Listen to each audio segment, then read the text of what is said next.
Seorang mantan atlet American football di tahun 90-an, Goldberg memutuskan untuk meniti karir sebagai pegulat profesional sejak bergabung ke WCW. Sangat jelas sekali itu adalah keputusan yang paling tepat dalam hidupnya. Ia langsung memberikan impact yang signifikan di industri gulat saat itu. Ia disebut-sebut sebagai pegulat terkuat di dunia dengan rekor tak pernah terkalahkan sebanyak 173 kali. Di masa tuanya, nama Goldberg tetap menjadi magnet tersendiri setiap kemunculannya. Di video kali ini, saya akan menceritakan awal dan perjalanan karir Goldberg di WCW dan WWE. Sebelum itu, subscribe dan support channel ini ya dengan cara kalian masing-masing demi keberlangsungannya. Karena video-video semacam ini hanya bisa disaksikan di Gilang Wrestling. Selengkapnya di Debut Story, because you deserve it.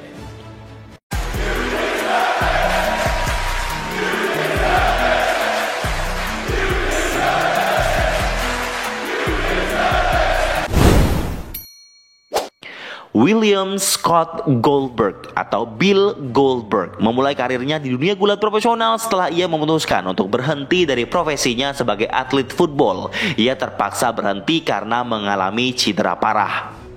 Di tahun 1996, setelah selesai berjibaku dengan masa pemulihan cederanya, Goldberg mulai berlatih MMA dan angkat beban. Saat itu, Lex Luger dan Sting mendekatinya dan mengajaknya untuk berkarir ke dunia gulat profesional. Awalnya, Goldberg tidak menyukai gulat profesional, tetapi karena itu ia anggap sebagai karir alternatif setelah football, ia mulai berlatih di WCW Power Plant, program pengembangan WCW saat itu. Pertandingan pertamanya terjadi di Dark Match atau Match of Air di episode Monday Nitro 23 Juni 1997. Setelah itu ia melakukan beberapa Match of Air lagi hingga waktunya ia debut di acara televisi Nitro. 22 September 1997, Bill Goldberg muncul bertanding melawan Hugh Morris. Tanpa embel apa-apa, Goldberg terlihat fokus sejak awal. Kuncian figure 4 pertama dilakukan Goldberg. Kemudian ia dibalas clothesline dan dilanjut moonsault. Goldberg kick out. Sebelum di elbow, Goldberg justru bangkit dan salto untuk menunjukkan semangatnya. Power slam 2 kali ia lakukan dan lanjut gerakan pamungkasnya jackhammer, kemudian pin. Dengan meyakinkan, Goldberg memenangkan pertandingan debutnya di WCW. Setelah pertandingan tersebut, Mean Gene bermaksud ingin mewawancarai Goldberg, tetapi ia tidak mengeluarkan satu patah kata pun. Dia lanjut pergi ke belakang. Segmen tersebut diakhiri dengan sebuah pertanyaan, siapa si Goldberg ini? Setelah penampilannya tersebut, Goldberg seringkali muncul untuk match singkat berkali-kali di Monday Nitro. Ia semakin dikenal sebagai pegulat kuat dengan karisma tanpa bicara. Skill yang mumpuni, high kick dan salto pun ia lakukan. Selama masa awal karir Goldberg di tahun 1997 hingga 1998, Goldberg memiliki rekor kemenangan yang signifikan dan seringkali karena kemenangan mudah yang ia dapatkan dengan Spears dan Jackhammer, ia menjadi sangat populer. Dalam suatu poin di masa itu, kreatif WCW yang kala itu dipegang oleh Kevin Nash memutuskan untuk mengakhiri rekor tersebut. Goldberg yang saat itu sebagai World Champion dischedulkan bertanding melawan Kevin Nash di pay-per-view Starrcade. Kevin Nash berhasil menang dalam match tersebut karena Scott Hall yang menyamar menyetrum Goldberg dengan taser. Alhasil di malam itu rekor kemenangan Goldberg yang berjumlah 173 kali habis sudah. FYI, banyak yang meragukan jumlah rekor kemenangan Goldberg saat itu karena fans menganggap WCW hanya menambah kemenangan ini tanpa adanya match sebanyak itu. Sampai sekarang, sebagian besar fans garis keras menganggap bahwa jumlah yang sebenarnya tidak sebanyak itu. Tetapi ya balik lagi, tujuan WCW jelas untuk entertainment saja. Setelah itu, karir Goldberg masih bisa dibilang cukup mengesankan karena ia berhasil menang kembali dari Kevin Nash. Ia sempat off karena membintangi film Hollywood dan kembali menjalani feud-feud utama di WCW, diantaranya melawan DDP, Sid Vicious, Sting, Bret Hart, dan lain-lain. Itu terjadi sejak 1998 hingga di mana WCW dibeli oleh WWF di tahun 2001. Di awal tahun 2001, Goldberg sedang dalam masa cedera bahu. WWF membeli WCW, tetapi ia tidak membeli kontrak Goldberg yang terikat dengan stasiun TV-nya. Hal ini juga terjadi ke banyak pegulat besar pada masa itu seperti Ric Flair dan Hogan yang tidak ikut join ke WWF setelah itu. Di tahun 2002, Goldberg sempat bertanding di All Japan Pro Wrestling selama kurang lebih 1 tahun. Di tahun 2003, WWE berminat untuk menariknya masuk dan Goldberg tanda tangan kontrak selama 1 tahun. Debut Goldberg di WWE terjadi di tanggal 31 Maret 2003 saat episode Monday Night Raw setelah WrestleMania 19. Ia muncul saat Hollywood Rock datang untuk promo heel-nya setelah mengalahkan Stone Cold kemarin malam. Di tengah promonya, penonton seolah sudah tahu siapa yang akan datang. Mereka berteriak Goldberg. The Rock bilang ia sudah mengalahkan siapapun itu, tidak ada lagi yang tersisa untuk ia kalahkan. Ia bilang ingin pergi meninggalkan semuanya. Kemudian musik Goldberg berdengung kencang. Goldberg muncul di layar OTW menuju arena dengan kembang api yang menyambutnya. Goldberg is here. Ia datang dengan jaketnya. Penonton berteriak. Goldberg pun bilang, "Jadi The Rock, kamu mau tahu siapa yang selanjutnya? Who's next? You're next. Kaulah target selanjutnya." Spears dilancarkan, The Rock terkapar, debut yang memukau. Feud-nya dengan The Rock cukup menyita perhatian saat itu. The Rock sering muncul dengan segmen konsernya untuk mengejek Goldberg tentunya.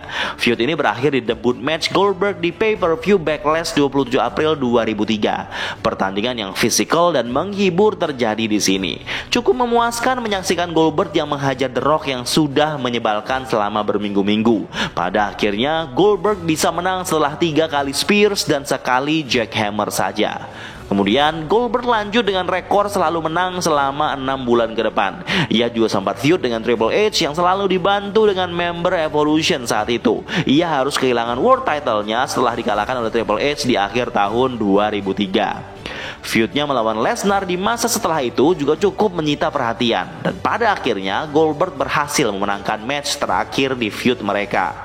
Setelah itu di tahun 2004 Goldberg memutuskan berhenti dari dunia gulat karena banyak pertimbangan masalah belakang layar, terutama dengan Vince McMahon. Ia kemudian mencoba berkarir di industri lain.